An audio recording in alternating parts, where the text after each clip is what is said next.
Gitu. Nah, jadi semua yang datang Rasulullah itu wahyu. Karena ini wahyu, nanti kita lihat.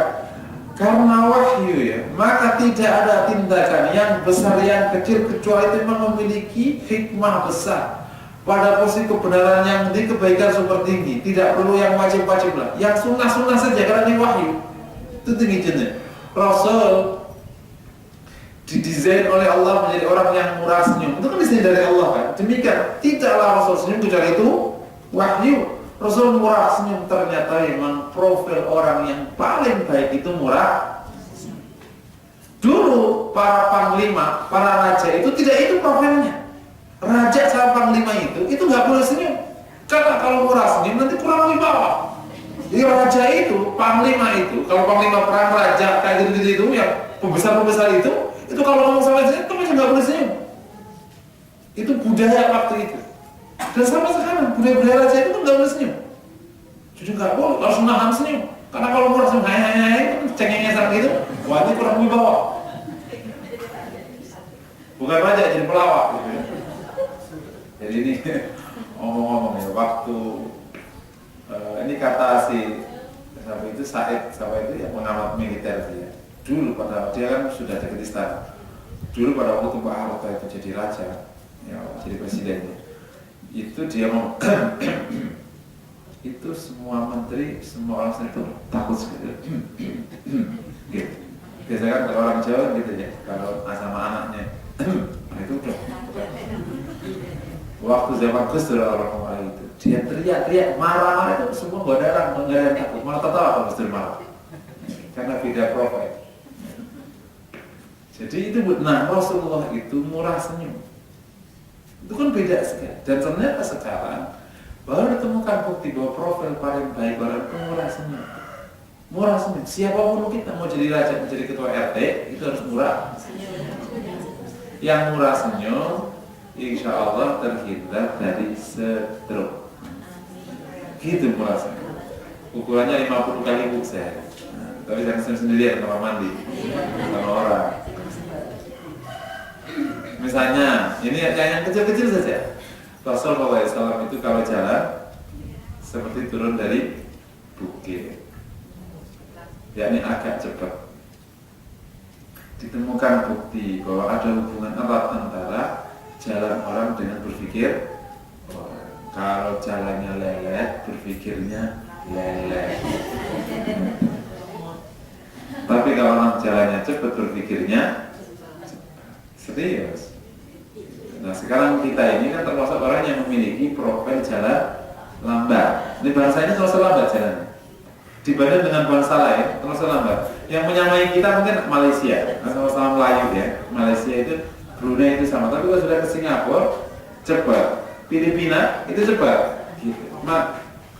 Atau kalau ke Timur Leste, atau mungkin mirip juga kita sama-sama dengan kita dulu ya. Nah ternyata bangsa yang jalannya cepat itu semua tindakannya cepat. Rasul mengajarkan kita jalannya cepat, bukan tergesa-gesa, cepat. Jadi semuanya akhirnya cepat. Ditemukan banyak bahwa misalnya ya, Rasul itu dulu suka minum susu kambing ya, bukan susu sapi. Itu bukan karena terus kebetulan kan Rasul hidupnya di Arab, akhirnya minumnya susu. Kan kalau kita bicara hikmah, kenapa Rasul lahirkan di tanah Arab yang gembalanya itu kambing bukan sapi, kan gitu ya? Yang urusannya itu daging bukan sekarang makanan kita combro, acilo, kacile, gitu bukan begitu kan? Ternyata makanan Rasul itu memang makanan favorit sampai sekarang kalau itu. Hewan yang paling dekat dengan manusia itu kambing. Susu yang paling dekat dengan ASI itu kambing. Cuma karena Barat itu nggak punya kambing, dia punyanya sapi. Semuanya seakan-akan sapi, padahal sapi itu paling jauh dengan manusia. Sehingga saya ada jamaah yang mungkin lebih tepat dengan istri, itu nggak mau minum susu sapi. Ada penelitiannya banyak kalau minum itu, karena dia paling jauh. Sel yang paling dekat dengan manusia itu kambing. Jadi itu yang paling mendekati kualitas ASI itu susu kambing. Makanya kalau dari kecil dikasih minum susu kambing itu gede-gede badannya. Cuman kita sudah kadang didoktrin susu kambing itu bahaya, entah yang darah tinggi macam itu karena memang bisnis saja. Karena barat itu punyanya sapi. Kalau mereka basicnya sapi, kalau kita basicnya itu kambing. Jadi kalau Arab itu kan basicnya kambing. Kalau orang basicnya suka kambing Arab, suka sapi barat. Itu contoh. Jadi memang makanan saja yang dikonsumsi Rasul itu terbaik. Contohnya artinya ada kurma. Kita bisa mengatakan ya, orang juga tinggalnya di Arab makanya. Tapi pertanyaannya, kenapa Rasul digiring ke Madinah? Mekah itu tidak ada kurma. Yang banyak kurma itu Madinah. Kan sudah Allah sudah tahu semuanya. Jadi nanti akan ditempatkan di tempat yang banyak kurmanya. Jadi kurma itu makan orang yang favorit sampai hari ini, nggak bisa ditandingi sama yang lain. Dia simple, nggak perlu pakai lauk, betul. Nggak perlu pakai, jadi nanti orang sana nggak ribet kayak orang Padang. Masaknya 2 jam, makan seperempat jam.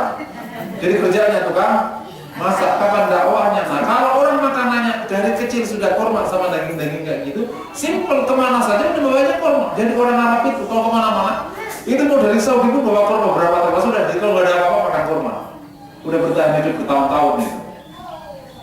Jadi bagaimana yang dimakan saja itu kan mubah, misalnya hukum itu kan mubah ya, nggak sunnah itu mubah. You makan kurma ya boleh, nggak makan kurma juga boleh, bukan makruh, bukan bid'ah kalau makan nasi. Itu pun terbaik karena semuanya datang dari Allah, dari wahyu. Apalagi yang wajib seperti yang sholat, yang zakat, yang nikah, apalagi ya diharam itu pasti benar, apalagi yang diharam tidak boleh zina, nggak boleh membunuh, nggak boleh minum khamar, nggak boleh menyakiti orang, nggak boleh menggibah, nggak boleh apa, itu semuanya pasti buruk. Makanya Imam Haramain dan semua ulama usul mengatakan agama itu isinya cuma 3. Kalau nggak perintah, larangan. Kalau larangan pasti mubah. Dan 3 aja.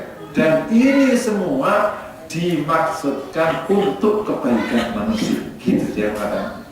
Tidak ada perintah kecuali untuk kebaikan. Dan tidak ada larangan kecuali itu untuk kebaikan. Bahkan seandainya ya, kita berandai-andai. Seandainya kita tidak mendapatkan aturan Rasulullah masalah makanan yang ini haram, yang ini halal, mungkin kita perlu bertahun-tahun meneliti makanan agar tahu ini baik atau tidak baik untuk badan. Tapi kita cepat, pokoknya yang dihalalkan itu baik, yang diharamkan pasti buruk. Sampai hari ini yang tidak mau pakai agama kerumitan. Misalnya, khamar itu baik atau buruk? Wah mereka kan ini enak, macam-macam. Akhirnya ketemu buruk, ternyata 1 tetes khamar, 1 tetes minuman keras itu merusak 500 sel otak. Baru sekarang kita tahu dari poin-poinnya khamar itu haram, ya sudah, nggak perlu penelitian lama-lama.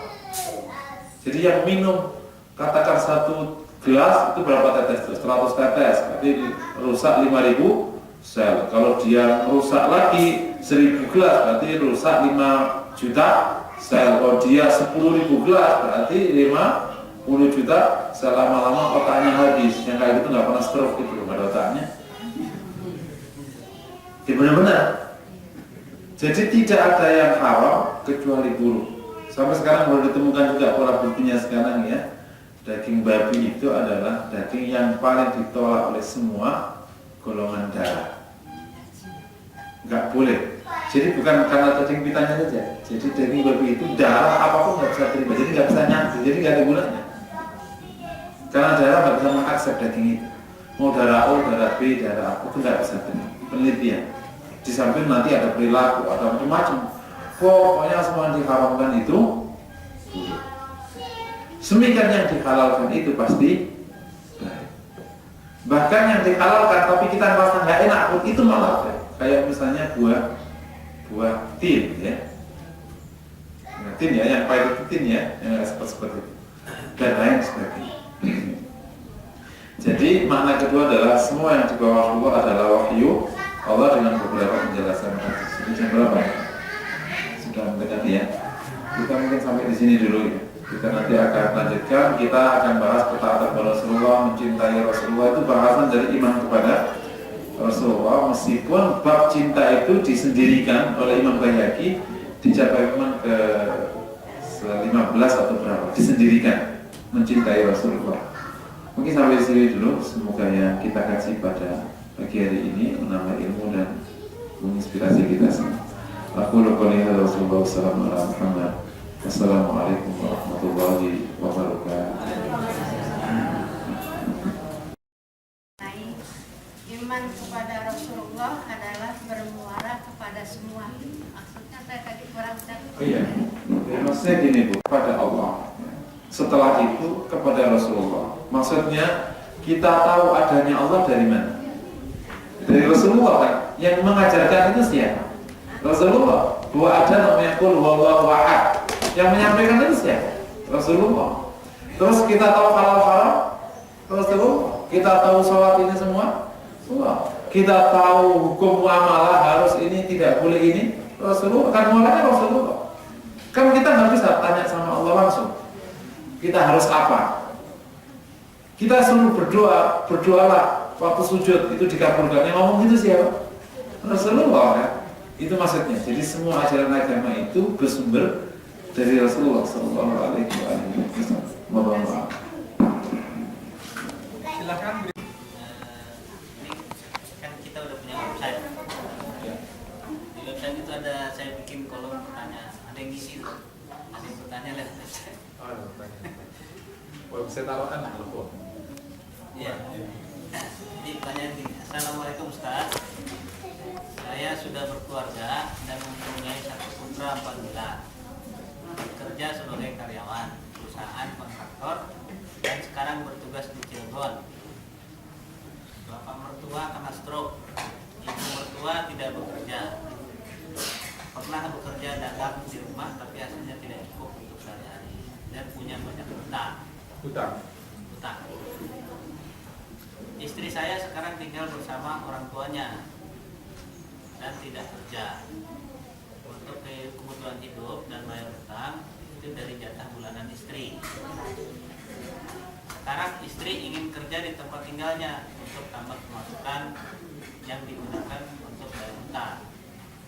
Namun saya bingung karena saya pengen tinggal bersama istri dan anak. Jika istri dan anak ikut tinggal bersama saya dan istri bekerja, berarti anak akan dititipkan ke babysitter. Mohon saran dan solusinya, jalan terbaik buat keluarga saya. Semoga Allah mudahkan ya. Ini agak pelik ya, mertua, istri apa semuanya. Jalan terbaiknya, jadi itu ada hukum ya, sekaligus juga untuk yang lain.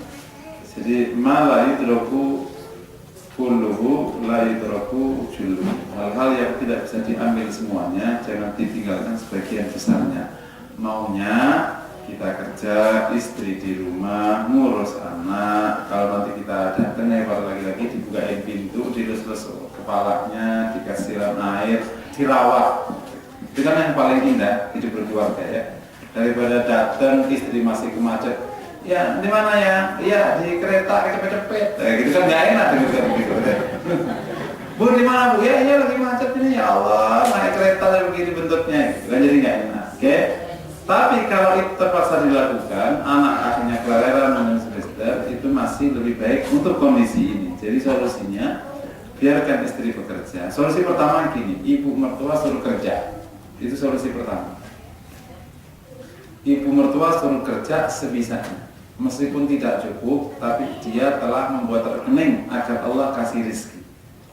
Jadi orang kerja itu bukan mencari duit, hanya membuat rekening. Nanti Allah yang ngasih ngirim duitnya. Itu aja.